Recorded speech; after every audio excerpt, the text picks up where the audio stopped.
Bon, ok. J'avais envie de reprendre la parole face caméra comme ça, de manière assez simple, pour parler concrètement de ce que j'ai fait de ces 2 derniers mois de création de contenu, de ce virage que j'ai pris dans mon business. Janvier 2024, là, je me suis remis à faire du contenu suite à des vacances à Amsterdam où j'ai créé. Et ça m'a fait comprendre que il fallait que je me remette à faire du marketing plus inbound, c'est-à-dire de créer du contenu, faire ce que j'aime, et puis ensuite comprendre quelle est mon audience et potentiellement monétiser cette communauté.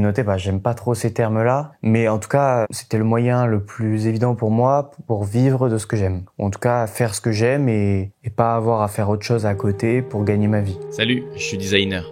Je m'appelle Johan Wackernagel et depuis petit j'analyse ce que je vis et m'imprègne de ceux qui m'entourent. Ça éveille en moi toujours plus d'idées ambitieuses mais suis souvent limité par des contraintes techniques et financières. Aujourd'hui, l'intelligence artificielle nous permet de créer sans limite et je compte me servir de cette opportunité pour vous partager mon univers. Mon but est de voir à quel point les cartes sont rebattues et jusqu'où je peux aller en produisant mes idées et si elles peuvent me faire gagner ma vie. Alors si ça t'intéresse de me voir avancer, je documente mes expériences qui mêlent art et business.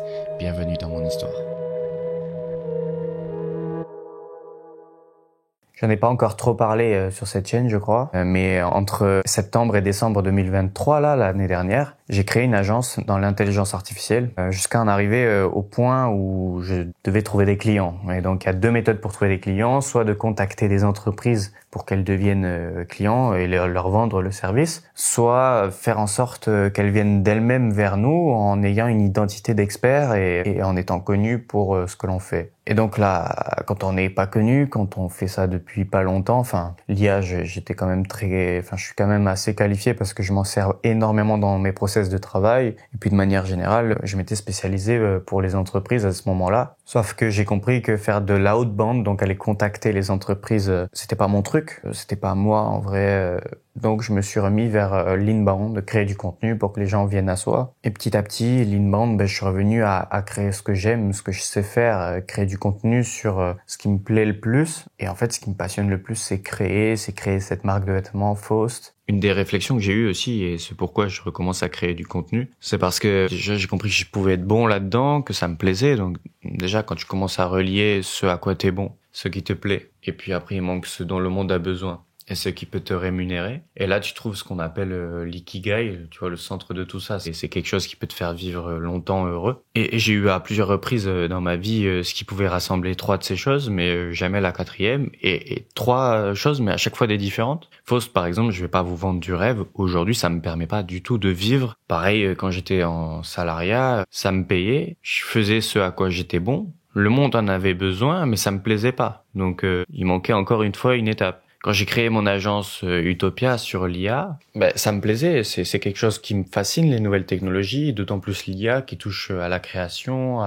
Il y a beaucoup de philosophie, de quoi penser de tout ça, voir où sont les limites et tout ça. Ça me plaît beaucoup. Je commençais à devenir bon là-dedans parce que j'apprenais et qu'on part tous d'un pied d'égalité puisque l'IA, ça existe depuis que quelques années et c'est démocratisé depuis 1 an seulement. Et j'ai pour vocation à devenir très bon là-dedans.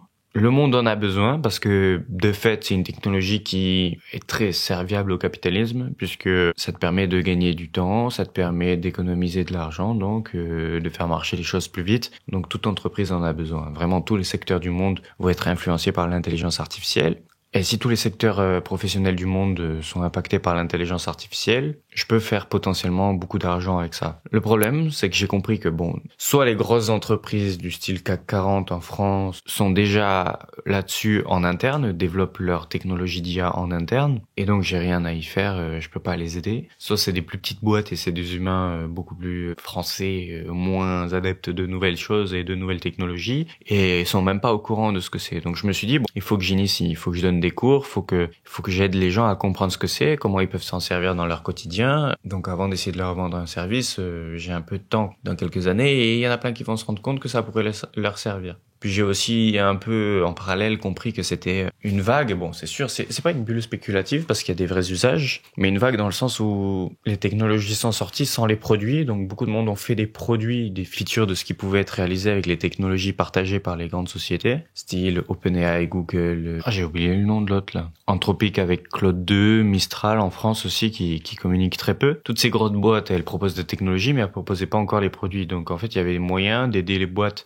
à se servir de la technologie parce qu'il n'y avait pas encore des moyens de s'en servir très facilement. Et donc, je veux faire ça, tu vois. Je veux aider des boîtes à s'en servir parce que j'ai déjà réussi à aider une start-up dans la médecine, à utiliser l'IA, à faire gagner du temps potentiellement à toute la médecine française avec cette technologie, juste en sachant que ça existe et en la mettant en face du bon besoin. Sauf que des marchés des entreprises, tout ça, ça m'intéresse pas trop. C'est pas ce dans quoi je suis bon, c'est pas ce que j'aime, c'est ce qui me dérange le plus. Et donc à la limite, s'il y a quelqu'un qui veut que je l'aide dans son entreprise avec de l'IA, bon, et qui tombe sur cette vidéo, je peux toujours le faire. Mais je sais pas où ça va me mener. On verra bien.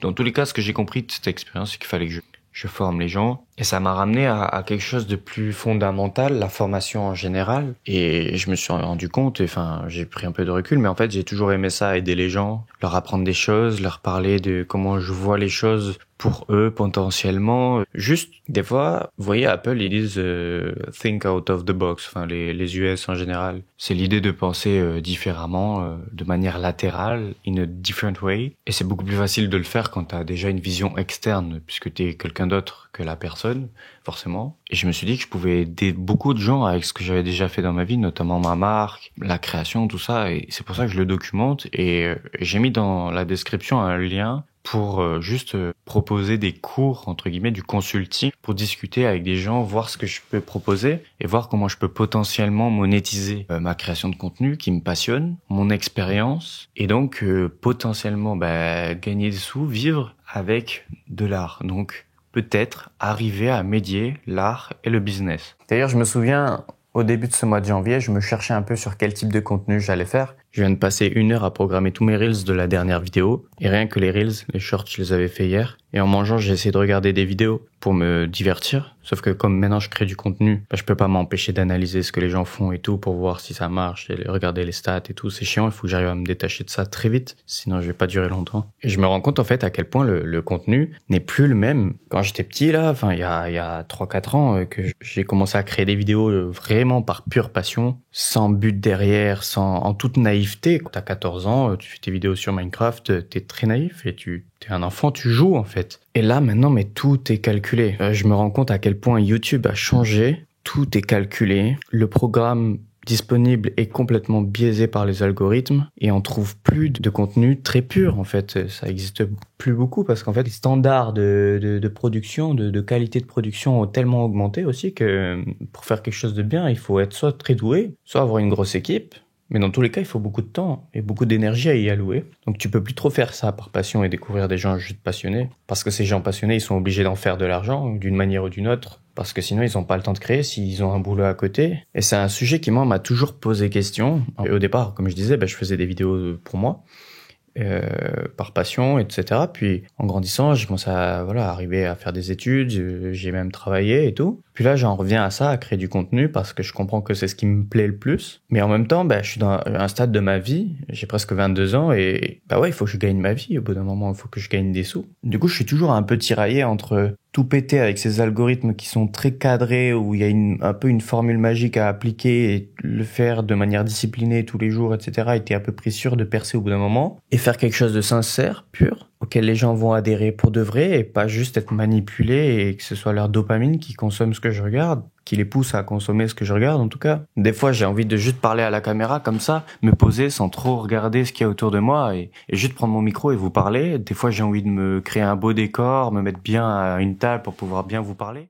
J'aime beaucoup raconter les choses. En fait, j'aime bien faire et ensuite raconter. Parce que si je raconte pendant que je fais mal. Je suis pas à 100% sur la tâche. Moi, j'aime être productif en étant à 100% sur la tâche. Et donc, si je dois documenter ce que je fais sur l'instant présent, c'est difficile pour moi d'être à 100% sur l'exercice. Donc, j'essaye d'avoir à faire le minimum sur l'instant présent. Juste record mon écran, filmer des plans, mais je réfléchis même pas à ce que je dois dire et tout. Juste, je filme et ensuite, je raconterai avec de la voix off. Donc, c'est ce que j'ai fait avec 2 vidéos sur Faust. Je vous ai raconté avec du storytelling et tout parce que j'aime ça, avec du montage pour que vous compreniez bien. Et puis, en parallèle, il y a ce type de contenu beaucoup plus facecam pur où je vous parle avec le cœur de plus l'instant présent. Du coup, je vous raconte ce qui s'est passé, mais là, je vous raconte les 2 derniers mois de ma création de contenu, de la création de mon business model. Et je ne sais pas la fin de l'histoire. C'est-à-dire que là, on est vraiment dans l'instant présent, en décalé à chaque fois un petit peu d'une semaine, tu vois, mais on est vraiment là dans l'instant présent. Et je sais pas où va me mener toute cette création de business, toute cette marque de vêtements. Je sais pas encore où ça va me mener. Bien sûr que j'ai des envies, j'ai des buts, j'ai des objectifs, mais on sait pas comment ça va finir. Et c'est ça que vous suivez avec moi. Donc, qu'est-ce que j'en ai tiré de tout ça, de ces 2 mois? Moi, j'aime bien fonctionner par tranche, comme ça, me mettre un peu des deadlines, des objectifs à 2 mois à peu près, parce que ça découpe. Parce que si je me dis, bon, il faut que je crée une marque de vêtements, bon, ben, je sais pas par quoi commencer. Donc, il faut que je fasse des étapes. Je viens de mettre le doigt sur quelque chose d'intéressant là. C'est que, en fait, dans l'entrepreneuriat, on est censé être capable de dealer avec l'incertitude. En gros, cette année, je me suis lancé dans rien et dans tout à la fois. Enfin, genre vraiment, j'ai rien prévu et à la fois plein de choses en tête. Début septembre, quand je savais que mon contrat d'alternance allait se terminer, je commençais à me dire, bon, c'est dans un mois et je sais pas ce que je vais faire. Donc j'ai passé un mois à plus ou moins chercher, surtout la dernière semaine. Et c'est vraiment début octobre, quand j'ai pu me lancer, que je me suis dit, bon, qu'est-ce que je fais? Je savais pas trop le définir, mais j'avais compris que j'avais une émotion désagréable liée à mon activité. Et bon, en tout cas, je l'avais pas compris, mais je la ressentais. Et en fait, elle est partie au fur et à mesure que j'ai fait des choses. Et puis, fin décembre, elle est revenue. Cette émotion désagréable, ce ressenti pas confortable. Et puis là, vraiment, j'ai compris tout de suite, là, à l'instant, que ça venait de l'incertitude dans laquelle j'étais. Parce que j'ai passé 3 mois, du coup, à créer mon agence Utopia, étape par étape, à créer le business model, la facturation, l'onboarding, mon mail pro, enfin, tout plein de choses qu'il faut faire. Et donc, j'avais un but. J'avais un but, je m'étais fixé une date, je l'avais découpé en objectifs, j'avais un plan, je savais où j'allais et j'étais dans l'ordre en fait. Et j'ai compris que le seul moyen de dealer avec le chaos, c'est de le transformer en ordre, même temporaire. Au moins, ça crée une zone de confort dans un milieu hostile qui est l'incertitude, même s'il est faux, factice, pas réel. Et j'ai revécu ce deuxième passage de chaos entre les vacances de Noël et ce début janvier parce que j'avais atteint mon but initial qui était de créer cette agence. Je me suis confronté à de nouvelles problématiques et donc j'étais de nouveau dans le chaos, je savais pas trop où j'allais, il allait falloir que je trouve une nouvelle idée. Et là, depuis une semaine, je me suis retrouvé un objectif, un plan, je me suis remis à faire des vidéos, ça fait partie de mon plan. Et la semaine dernière, du coup, j'ai exécuté mon plan pour la première fois, j'ai sorti ma première vidéo, tout s'est bien passé. En plus, dans ma semaine, j'ai fait des choses avec des proches et j'ai passé plein de bons moments et je me sentais bien. Et je viens juste de comprendre que mon mood actuel est directement lié à mon taux de certitude de ce que je vais faire dans les prochains jours, où je vais, dans ma tête, avoir un plan, ça me conforte énormément. Et je pense que c'est le cas pour n'importe quel humain, en fait. Savoir où on va, c'est confortable, et on se sent mieux quand c'est confortable. Donc en fait, je pense que le seul moyen de survivre sur une période de temps prolongé à de l'incertitude, c'est finalement de recréer une pseudo-certitude, un pseudo-confort. Et là, je m'étais fixé début janvier des objectifs jusqu'à début mars. Et on arrive début mars. On est le 28 février, je crois. C'est ça. Je m'étais fixé comme objectif d'avoir ma première vente, et je savais même pas de quoi, de créer une offre et d'avoir ma première vente à la fin de ces 2 mois. J'arrive pas à comprendre ce qui fait, quelle est la métrique qui fait que plus l'art est sincère, moins le business est facile à faire. Et moins il y a d'art, plus c'est tourné business. Enfin, on peut pas faire monter les deux en même temps, c'est comme ça. Soit tu fais quelque chose de créatif, pur, d'artistique, mais du coup tu peux pas te concentrer sur comment le vendre, etc.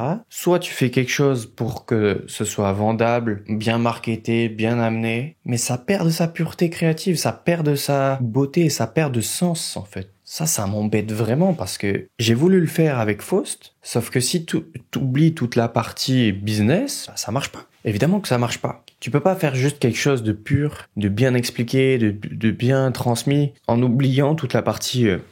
Je me rends compte que ça fait 5 ans que j'ai cette problématique. Je n'arrive pas à médier l'art et le business. C'est-à-dire que je n'arrive pas à accorder le fait de faire quelque chose de pur et de beau, et en même temps quelque chose de rentable, vendable, prospère. Et pas seulement au sens du produit, mais aussi au sens de l'activité, du temps passé. Moi, je n'arrive pas à passer de mon esprit artistique créatif à un esprit pur business dans la même journée. C'est très très dur. Alors maintenant j'y arrive un peu parce que ça fait des mois, des années même que j'essaye de le faire, que je comprends ces deux types de raisonnement et je sais comment ma créativité vient, comment mes émotions fonctionnent. Je me comprends beaucoup mieux parce que je me suis pas mal analysé, j'ai fait pas mal de dev perso, pas mal d'introspection, mais c'est pas quelque chose de naturel. En fait, c'est ça que je trouve beau dans l'art parce que c'est la seule chose qui casse un peu les codes du capitalisme. Et ça en fait crier beaucoup, tu vois, quand t'as une œuvre, un pixel rouge qui se vend en NFT des millions, ou je sais plus combien de milliers au moins, ou tu vois, juste un tableau, que c'est juste de la peinture jetée, une banane scotchée, enfin tu vois, de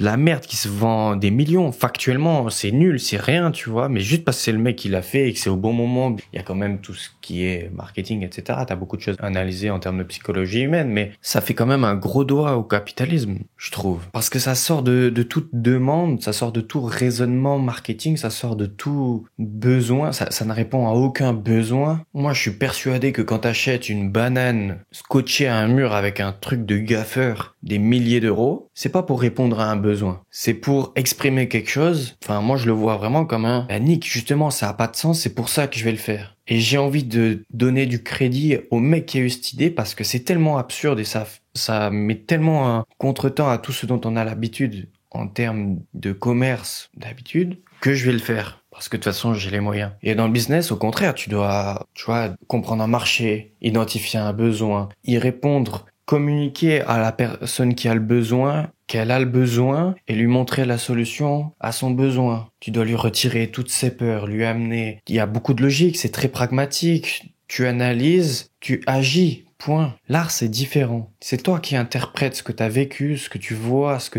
tu comprends, ce que tu as ressenti même à travers ta vie, et tu le retransmets à ta manière aux gens. Et bon, bien sûr qu'il y a plusieurs types de langage, il y en a certains qui vont mieux parler à une plus grande majorité de gens, et c'est ça ce sur quoi je travaille le plus, tu vois, c'est d'essayer de catcher du monde sur ce que tu essayes d'exprimer. Mais globalement, c'est toi qui as raison. Quoi que tu dises, si tu crées quelque chose qui parle aux gens, s'ils ont décidé que tu avais raison, tu as raison. Ça sort de la psychologie humaine, ça sort de l'inconscient, ça rentre dans le conscient. Et il y a des gens qui trouvent ça aberrant, tu vois, l'art. Mais il y en a qui consciemment acceptent de dire que ce n'est pas aberrant et qui ont envie de dire oui, je te comprends et jouer avec toi, tu vois. Et moi, j'essaie de voir comment cette discussion entre gens qui se comprennent peut être monétisée sans trop biaiser ce qui à la base fait que ça existe. C'est assez paradoxal. Moi, naïvement, au début, je me suis dit, je vais faire 6 vidéos YouTube en 2 mois. Une chaque semaine, sauf les semaines où j'ai cours, parce que je suis encore en études.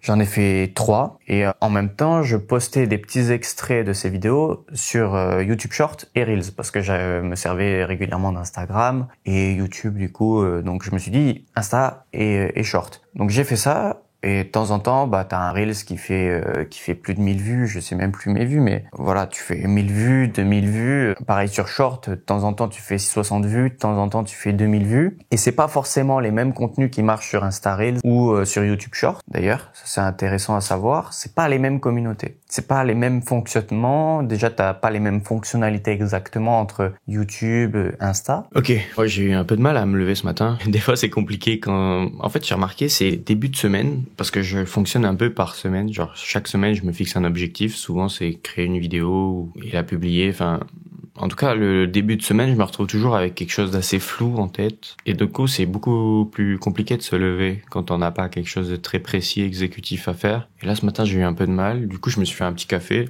C'est pas très bon, c'est du café soluble. Et là j'étais en train de me rendre compte, ça fait 1 mois que j'ai recommencé à faire des vidéos et je vois déjà à quel point j'ai avancé, à quel point j'ai compris des choses sur ma niche, sur ma productivité à créer du contenu, qu'est-ce qui me plaît, comment ça marche et tout. J'ai commencé par poster cette première vidéo pour me dire ok, je le fais, je casse cette barrière de il faut commencer quelque part et je lâche prise totalement sur la qualité des premiers contenus, c'est pas grave. Et déjà rien qu'en 3 vidéos, je vois la différence et même en une quinzaine de contenus courts, j'ai fait mieux entre les premiers et les derniers, en tout cas visuellement et tout. Enfin moi je trouve que c'est mieux. L'algorithme pas encore, j'ai pas percé du tout, mais je suis content parce que je me rends compte que j'ai atteint mon but, c'était de poser sur internet quelque part mes vidéos, enfin genre je voulais que ce que j'ai fait, genre ma marque de vêtements et tout, soit disponible. Comme ça si je fais de l'acquisition avec du contenu court maintenant, il y a quelque part part sur Internet où on peut voir un peu ce que je fais. Voilà, enfin, il y a quelque chose de concret, quoi. Si tu veux voir ce que je fais, c'est disponible sur YouTube. Et comme ça, maintenant, il y a du contexte. Je peux raconter ce que je fais en ce moment. Alors j'ai encore 1 ou 2 vidéos à faire avant que tout soit complet, mais c'est pas grave. Déjà, je peux beaucoup plus amorcer le public là, vraiment de parler avec vous de ce que je suis en train de faire. Déjà, rien qu'à la 3e vidéo, j'ai appris des techniques de montage qui me font gagner beaucoup de temps. Donc sur le même laps de temps, j'ai pu passer plus de temps au peaufinage à la fin qu'au cut des petites séquences au début, par exemple. J'ai un épi là. Faut toujours que j'ai un épi. Je me suis pas coiffé là, j'ai pas mis de cire ou quoi, n'importe quoi. Et là, j'étais en train de me concentrer maintenant un peu mieux après avoir posté des contenus courts qui ont pas trop marché, en tout cas qui ont pas pris dans l'algorithme et tout. Mais pour le moment, je vais rester sur du contenu un peu ciblé sur ma marque de vêtements, je pense. Comme ça, je vais parler aux gens qui ont cette même passion que moi de créer comme ça librement, parce que les vêtements, les marques en général, que ce soit des vêtements ou autre chose, ça permet de créer très librement quand même. Et ça, je pense que je vais beaucoup cibler les contenus courts là-dessus parce que je pense que ça peut bien marcher, mais je vais garder le contenu très pur, très raw comme ça, enfin en tout cas, pourquoi pas avec du montage, mais je veux dire, vous parler sincèrement de ce que je ressens, de ce que je vis au quotidien dans mon parcours entrepreneurial. Ouais, je suis loin là. Après ces 3 vidéos que j'ai postées, ces 15 reels que j'ai postés un peu au feeling, ça y est, j'ai envie de vraiment travailler ma strat de contenu court pour faire de l'acquisition, vraiment essayer de ramener des gens dans la communauté. D'ailleurs, n'hésitez pas à partager si vous connaissez des gens qui entreprennent, qui ont des projets, qui créent une marque ou peu importe. Je suis sûr qu'on peut apprendre plein de choses ensemble. Moi, à la base, les contenus courts, c'est pas du tout mon domaine. Du coup, là, je suis en train de tout apprendre. Genre, comment créer un hook, Mais même TikTok, je l'ai toujours... je m'en suis servi en 2020, puis après, je l'ai désinstallé parce que ça me prenait trop ma tête. Mais maintenant que je veux créer dessus, je suis un peu obligé de comprendre comment ça fonctionne. Donc, je me suis prévu un programme, là, où, en gros, pendant 1 mois, je tryhard les contenus courts et je vous fais un compte rendu à la fin si ça a marché, si j'ai compris des choses. C'est sûr que j'aurai compris des choses et on pourra les comprendre ensemble. Je vous regarde même pas quand je parle. Bon, la semaine dernière, j'ai créé une série TikTok, jour 1 pour créer une marque de vêtements et en vivre. Donc j'ai fait jour 1, jour 2, jour 3, jour 4, jour 5, jour 6. Le jour 7, je l'ai tourné, mais je l'ai pas monté parce que j'ai envie de le refaire. Enfin, j'ai envie de partir sur autre chose. Donc là, c'est publié. Enfin, c'est programmé. Il y en a seulement 2 qui sont sortis pour le moment et je tiens un peu des stats. Donc là, le but, je viens d'ouvrir TikTok, j'ai une notif. Ça, c'est un truc de TikTok que j'ai remarqué. Ils te remettent les notifs à chaque fois que tu ouvres l'application. Comme ça, t'as l'impression... Oui, ben, ça va. Tout de suite, il parle, l'appli. Est-ce que j'ai pris des nouveaux abonnés à l'instant? Ah oui, j'ai pris 2 abonnés à l'instant. Ben, let's go. Je vais vous montrer un petit peu les stats qu'on a faites. Ok, donc j'ai... la 3e vidéo, du coup le 3e épisode qui s'est posté, je crois à 10h30, donc il y a 29 minutes. Et là vous voyez un petit peu, hop, je sais pas si on voit correctement, bon bref. En tout cas il y a 3 TikTok qui sont postés sur 6 et j'ai déjà des stats. Donc on voit assez vite que en fait là le 3e il a fait 231 vues. Je viens de mettre un coup dans le micro, je suis désolé. Le 3e il a fait 231 vues alors que les autres ils en ont fait 300, 280. Donc en fait en une demi-heure on voit qu'il a déjà fait toutes les vues potentielles et je pense que ça risque de stagner. Combien on a fait On a fait 9 likes et 2 abonnements et 1 save.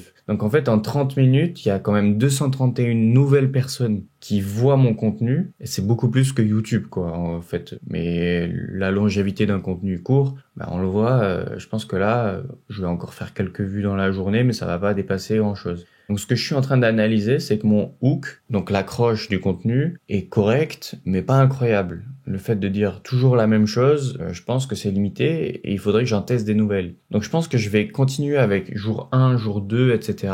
Bon, bien sûr, maintenant, on va faire jour 7, etc. Mais je vais varier la phrase ensuite. Je vais dire jour 7 avec autre chose ensuite, pour créer un vêtement avec ci, machin, spécifique à la journée et spécifique à la vidéo. Je pense que je vais faire ça. Du coup, pour vous faire un petit point, on a gagné 9 abonnés sur le compte Faust. Ouais, du coup, j'ai pris le compte Faust parce que mon compte perso, il fait pas du tout de vues et en vrai, je me suis dit, je vais en faire qu'un. Je vais faire juste le compte de la marque, ce sera le compte Faust, mais c'est pas grave, on voit ma tête. Et au pire, c'est relié à Instagram et sur Instagram, il y a mon compte perso et le compte Faust. Là, je pense que je vais garder les deux quand même parce que sur Insta, c'est facile de faire des posts communs, de mettre le lien dans la bio, etc.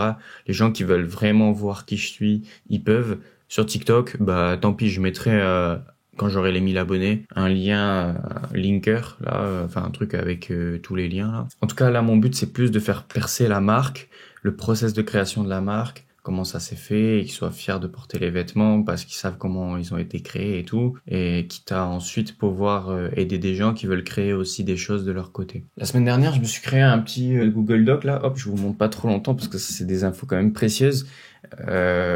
En gros, je me suis fait un mode d'emploi de comment créer un TikTok viral. Il y a 4 étapes et tout, l'accroche, les mécanismes de contenu, etc.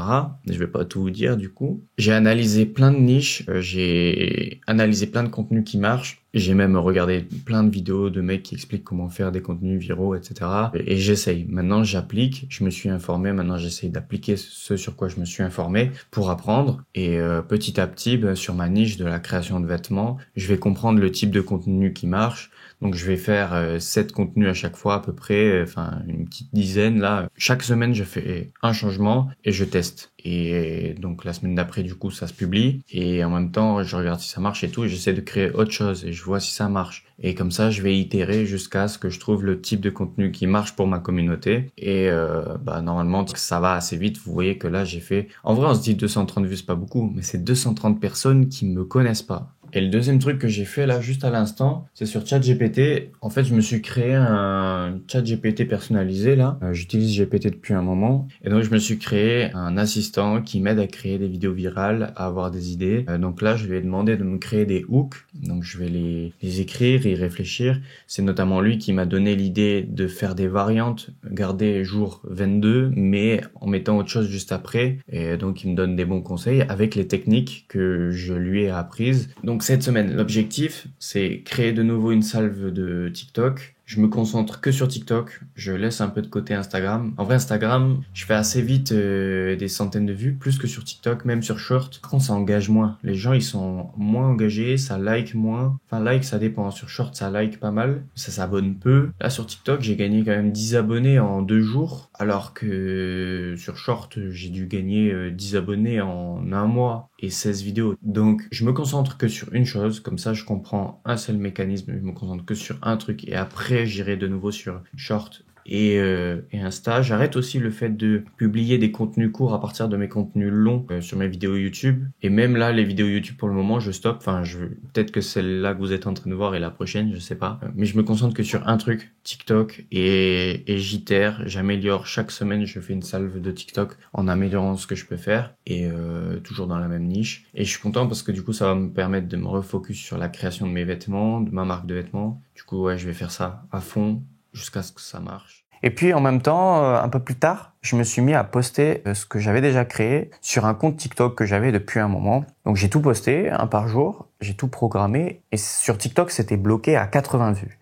Même les vidéos qui avaient fait 2000 vues sur YouTube, celles qui avaient fait 2000 vues sur Insta, sur TikTok, toutes bloquées à 80 vues. Au début, premier réflexe, je me dis, bon, c'est de la merde, TikTok, c'est bloqué, quoi. Bon. Sauf que l'année dernière, j'avais créé un compte TikTok pour Faust au moment du défilé. Et la première vidéo, elle avait fait quand même 580 vues, quelque chose comme ça. Donc je me dis, putain, c'est bizarre. En fait, comme il n'y a pas une question de cliquer sur la vidéo pour la regarder, c'est pas ma miniature ou mon titre qui est pas bon. Le seul moyen que les gens voient la vidéo, c'est que TikTok ait envie de la montrer aux gens. Moi, je ne peux rien y faire. Donc je commence à réfléchir sur qu'est-ce qui fait que les gens n'ont pas vu ma vidéo. Mais en vrai, il y a aucune raison parce que ma vidéo, elle a très bien marché sur d'autres plateformes. Donc je commence à comprendre que c'est sûrement parce que le compte a déjà 3 ans, qu'il est inactif. J'ai jamais rien posté sur ce compte. C'est la première fois que je poste. C'était juste un compte où je consommais un peu de TikTok en 2020 avant que je désinstalle l'appli parce que j'ai compris que ça nuisait à ma productivité. Donc je me dis, bon, je vais essayer de poster, mais du coup du contenu différent sur le compte Faust qui marchait bien l'année dernière, qui faisait déjà des 500 vues, etc.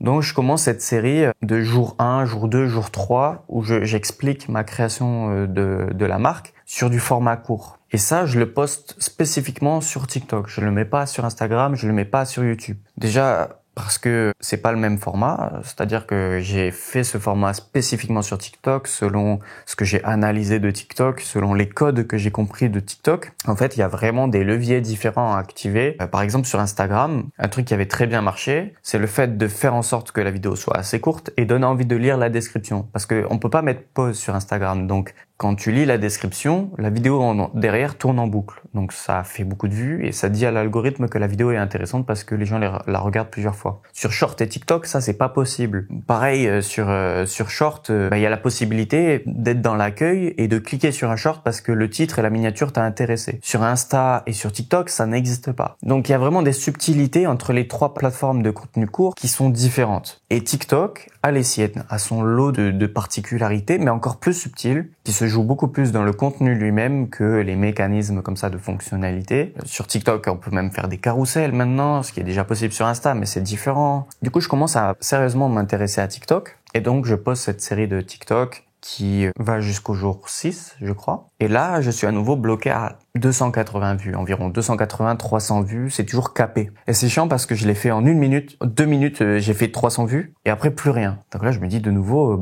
c'est juste l'algorithme qui veut pas montrer ma vidéo à plus de monde, puisque je fais des likes, les gens aiment bien quand même, mais que parmi les 300 qui la voient. Donc je me dis, je vais tester dans le doute, je vais créer un nouveau compte. Donc une fois que j'avais tout posté, je recrée un nouveau compte TikTok donc, et je reposte la même chose, mais vraiment la même chose. Et la première vidéo, le premier truc que je poste, c'est un carrousel, fait 1000 vues, alors qu'il en avait fait 200 sur l'autre compte. Je poste le deuxième carrousel, pareil, 1000 vues. Le premier jour de la série, pareil, 1000 vues. Là, tout de suite, je suis peut-être capé à 1000 vues, mais c'est 1000 vues, quoi, c'est pas 200. Donc, parmi les 1000 vues, il y a beaucoup plus de gens qui s'abonnent. Et en une semaine, en postant le même contenu, sur le premier compte, j'étais arrivé à 40 abonnés. Et là, sur le nouveau, je vais vous dire en direct, parce que j'ai encore posté ce matin, et ça ne fait qu'évoluer. Je suis à 116 followers et 639 likes, je fais des vues. Alors par exemple le jour 3 n'a fait que 116 vues parce que je pense que les leviers sont assez mal activés, la vidéo est pas assez accrocheuse, etc. Mais j'ai quand même un jour qui a fait 1700 vues, donc ça me laisse comprendre que mon compte n'est pas shadowban, n'est pas niqué, tu vois, parce qu'il est abandonné ou quoi. Si je fais le bon contenu, ce que je vais atteindre au bout d'un moment, je vais comprendre comment les leviers marchent de mieux en mieux, et je sais qu'au bout d'un moment j'aurai ce contenu qui va péter, qui va booster tout le compte, et ça arrivera de plus en plus souvent et ça marchera. Il faut juste pas que je lâche à partir de maintenant. Mais en tout cas, ce qui est important, c'est que je ne sens plus ce truc de cap. J'ai une vidéo à 400, une vidéo à 400, une vidéo à 1700, une vidéo à 500, une vidéo à 900. Aujourd'hui, je fais que 280 vues. J'ai fait un contenu qui marche moins bien. Ça peut arriver, c'est pas grave. Mais je suis pas capé, je me sens pas limité injustement. Donc c'est cool, j'ai compris des choses. Mais ouais, c'est vrai que je suis arrivé à me perdre un petit peu. C'est-à-dire que niveau business, si tu te fixes pas des objectifs moyen terme, et même en vérité court terme, moyen terme et long terme, t'avances pas, t'es un peu perdu, tu vois. Et j'en suis arrivé à me perdre un petit peu, parce qu'en fait, rapidement, tu tombes sur TikTok et donc tu scrolles. Et sauf que c'est des mécanismes qui te bouffent ta motivation quand tu consommes du contenu. C'est dur de créer du contenu sur des plateformes qui sont super bien pensées pour que tu le consommes, et arriver à résister et pas le consommer, non, franchement, c'est pas quelque chose de facile. Et donc, c'était l'hiver et tout, il fait pas beau des fois, donc tu finis par juste consommer du contenu. J'ai beaucoup consommé de contenu pendant ces 2 mois aussi. C'est dur la discipline tout seul chez soi à créer du contenu.